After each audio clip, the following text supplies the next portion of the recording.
Hi students, आज हम chemical bonding का पार्ट 2 देखेंगे, जिसमें हम लोग पढ़ेंगे आज ऑक्टेट रूल और उसके लिमिटेशंस क्या होते हैं। सबसे पहले ऑक्टेट रूल को दो लोगों ने दिया था, that is Kosil and Louis, है ना। इन दोनों ने पुट फॉरवर्ड किया था। ये रूल बेसिकली क्या बोलता है कि एक केमिकल बॉन्ड बनते समय या तो कोई एलिमेंट इलेक्ट्रॉन को गेन करेगा या फिर लूज करेगा या फिर शेयर करेगा, ताकि उसके वैलेंस शेल में ऑक्टेट या डुप्लेट स्टेट कंप्लीट हो जाए, right. So what does it say? During the formation of a chemical bond, एक केमिकल बॉन्ड बनते समय atom loses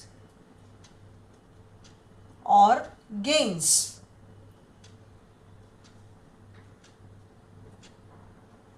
or shares electron in its outermost orbit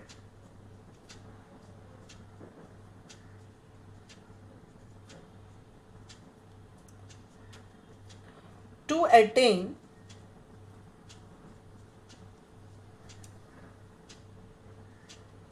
और आउटर मोस्ट ऑर्बिट का मतलब क्या हो जाएगा? वैलेंस शेल, है ना, सबसे बाहर वाला जो शेल होता है, वैलेंस शेल और outer most orbit, so that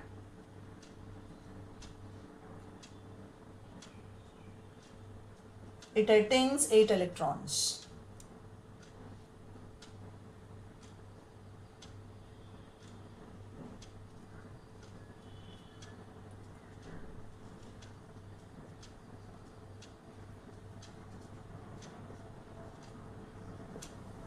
है ना।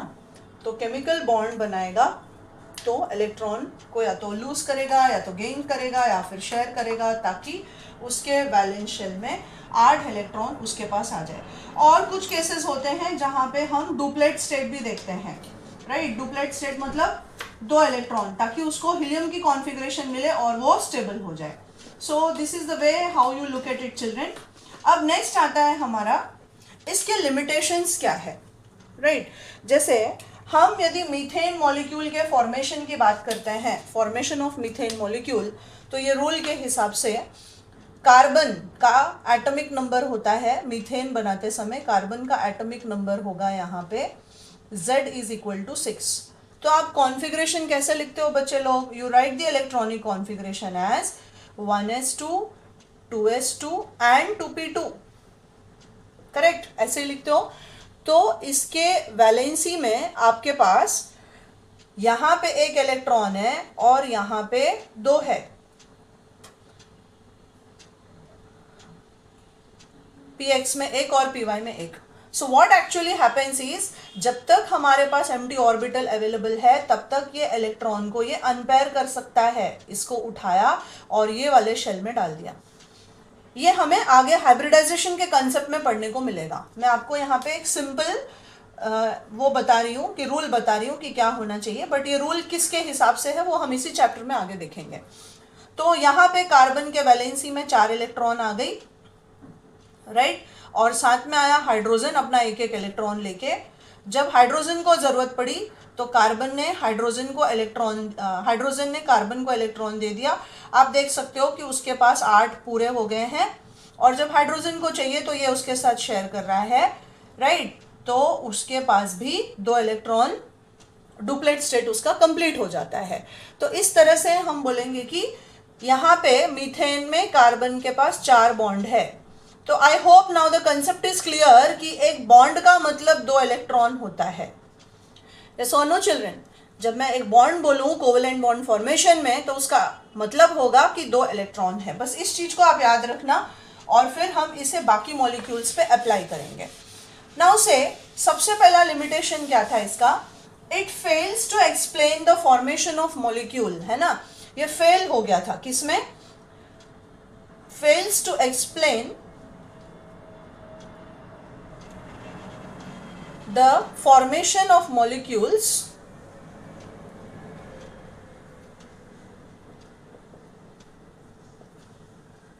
with incomplete octet. है ना। कैसा ऑक्टेट? किसी किसी में ऑक्टेट इनकम्प्लीट था और किसी किसी में ऑक्टेट एक्सपैंडेड था. So that fails to explain the formation of molecules with incomplete octet and with expanded octet. अब इनकम्प्लीट ऑक्टेट का मतलब क्या होगा? जहां पे सेंट्रल एटम के पास, आपके मॉलिक्यूल में यदि सेंट्रल एटम के पास लेस देन 8 इलेक्ट्रॉन्स हो, है ना. सिंपली ऐसा नहीं बोलना कि लेस देन 8 इलेक्ट्रॉन्स. आप लिखोगे molecules in which the central atom has less than 8 electrons. For example, मान लो मैंने ले लिया यहाँ पे बेरिलियम क्लोराइड BeCl2, या फिर मैंने ले लिया बोरॉन ट्राइफ्लोराइड BF3, या आप बोरॉन फ्लोराइड भी बोल सकते हो. तो इस केस में यू कैन सी दैट मेरा जो बेरिलियम एटम है इसके पास 2 बॉन्ड है. अभी अभी हमने बोला एक बॉन्ड का मतलब 2 इलेक्ट्रॉन होता है, तो 2 बॉन्ड का मतलब बेरिलियम के पास कितने इलेक्ट्रॉन हो गए बच्चे लोग? टोटल 4 इलेक्ट्रॉन हो गए. तो यहाँ BeCl2 के फॉर्मेशन में बेरिलियम के पास 4 इलेक्ट्रॉन है और BF3 के फॉर्मेशन में बोरॉन के पास 6 इलेक्ट्रॉन है, राइट. लेकिन जो सराउंडिंग एटम है आप देख सकते हो कि यहाँ पे बेरिलियम ने अपना 1 इलेक्ट्रॉन दिया, लेकिन क्लोरीन के पास तो 7 था ना, 7 था इलेक्ट्रॉन. और जब बेरिलियम ने अपना ये इलेक्ट्रॉन दिया तो हमारा क्लोरीन का ऑक्टेट तो कंप्लीट है, लेकिन किसका ऑक्टेट इनकम्प्लीट है? बेरिलियम का इनकम्प्लीट है, उसके पास 8 से कम इलेक्ट्रॉन है. यहाँ पे बोरॉन का इनकम्प्लीट है क्योंकि इसके पास 6 ही इलेक्ट्रॉन है, जबकि फ्लोरीन के पास 8 पूरा होगा. इसलिए डिफाइन करना है कि molecule in which the central atom has less than 8 electron. Central atom पे आपको फोकस करना है. और वैसे ही एक्सपैंडेड ऑक्टेट को कैसे बोलोगे आप? molecules in which the central atom has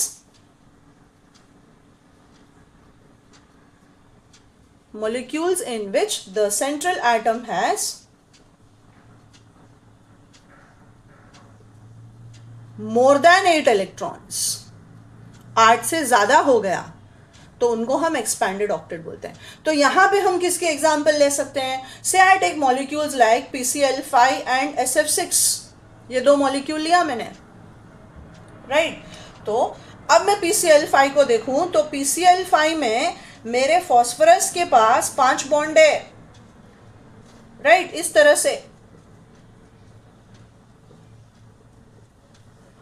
और यदि मैं सल्फर हेक्साफ्लोराइड को पकड़ूं तो सल्फर हेक्साफ्लोराइड में यहाँ पे सल्फर के पास आप देख सकते हो कि टोटल मेरे पास 6 बॉन्ड है.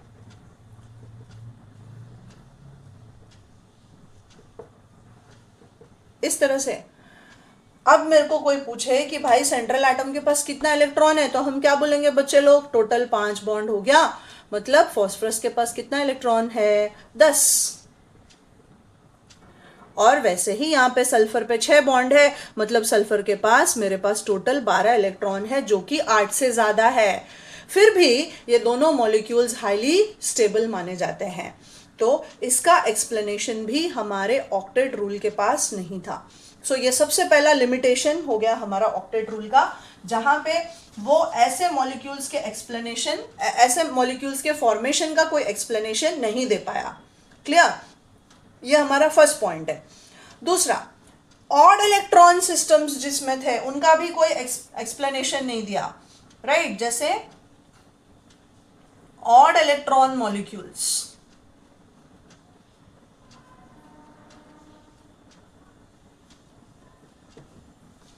ऑड इलेक्ट्रॉन मॉलिक्यूल्स का भी कोई एक्सप्लेनेशन नहीं दे पाया. फॉर एग्जाम्पल से मेरे पास यदि मैं NO नाइट्रिक ऑक्साइड ले लूं या फिर मैं NO2 ले लूं, ये दोनों ऑक्टेट रूल को ओबे नहीं करते हैं, बिल्कुल ओबे नहीं करते हैं, राइट, क्योंकि इनमें ऑड इलेक्ट्रॉन्स है. कैसे?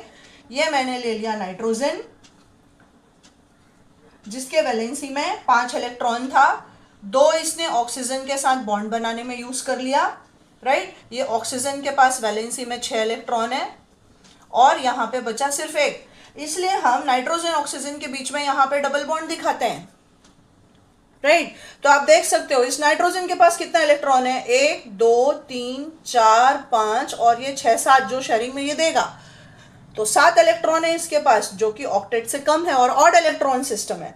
बिल्कुल वैसा ही आप नाइट्रो ग्रुप के लिए भी देख सकते हो. राइट। तो ये ऐसे मॉलिक्यूल्स हैं बच्चे लोग जो कि ऑक्टेट रूल को सेटिस्फाई नहीं करते हैं, इसीलिए इसका फॉर्मेशन का कोई एक्सप्लेनेशन, ऐसे मॉलिक्यूल्स का फॉर्मेशन का एक्सप्लेनेशन हमें ऑक्टेट रूल नहीं दे पाता है और इसी वजह से ऑक्टेट रूल फेल हो गया। दूसरी बात, अब आप देख सकते हो कि इन सभी मॉलिक्यूल्स में, मैंने यहाँ पे जितना भी मॉलिक्यूल्स लिया है, इन सभी मॉलिक्यूल्स में हर एक का शेप एकदम अलग अलग है। फॉर एग्जाम्पल, आप यदि ये बेरिलियम क्लोराइड का मॉलिक्यूल देखो, राइट, तो यहाँ पे मैंने एक लीनियर मॉलिक्यूल लिया है जिसका बॉन्ड एंगल 180 के आसपास आता है ना, सेमी सर्कल जैसा हो गया, मतलब 180 हुआ। ये देखो, ये आप जोड़ोगे तो एक ट्रायंगल जैसा बनेगा, तो यहाँ पे बॉन्ड एंगल अलग हो जाएगी। ये देखो, यहाँ पे एक ट्राइगोनल ज्योमेट्री है और फिर पिरामिडल है, ट्राइगोनल बाई पिरामिडल बोलते हैं इसको। तो ये आगे आगे आप भी सीख जाओगे कि कैसे मैं ये डिफाइन कर रही हूँ कि शेप कैसा है और क्या है। But what I actually want to focus on is सबके सब कोवलेंट बॉन्ड है और सिंपल ऑक्टेट रूल फॉलो कर रहे हैं, बट कोई लीनियर है, कोई ट्राइगोनल है, कोई ऑक्टाहेड्रल है। इसका शेप और ज्योमेट्री कैसे आता है, इनका भी कोई एक्सप्लेनेशन ऑक्टेट रूल के पास नहीं था। तो ये हमारा ऑक्टेट रूल का दूसरा लिमिटेशन है कि it fails to explain the, किसमें फेल हो गया, it fails to explain the shape and geometry of molecules. Shape and geometry, obviously ये नहीं आया तो हमारा बॉन्ड एंगल का भी कोई एक्सप्लेनेशन नहीं है इसके पास। और सबसे आखिरी लिमिटेशन जो है वो इसका क्या है, it fails to explain the difference in energy and reactivity of molecules.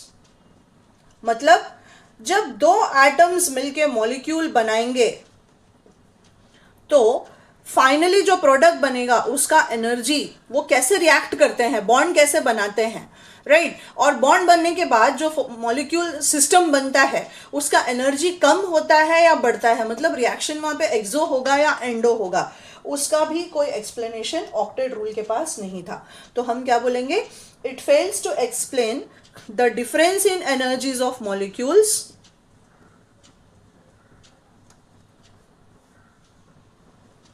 difference in energy of molecules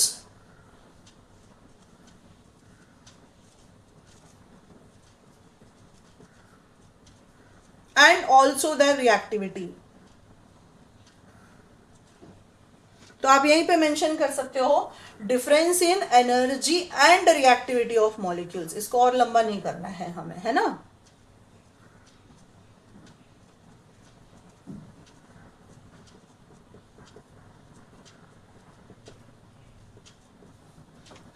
ये इसका फाइनल लिमिटेशन था जहां पे ये मॉलिक्यूल्स के एनर्जी और रिएक्टिविटी के बारे में भी कोई भी एक्सप्लेनेशन नहीं दे पाया था, राइट।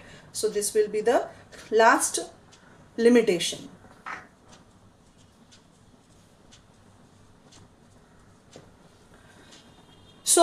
इन्हीं को एक्सप्लेन करने के लिए आगे हमें और बहुत सारे थियोरीज की ज़रूरत पड़ेगी जो कि हम धीरे धीरे आने वाले लेक्चर्स में देखेंगे।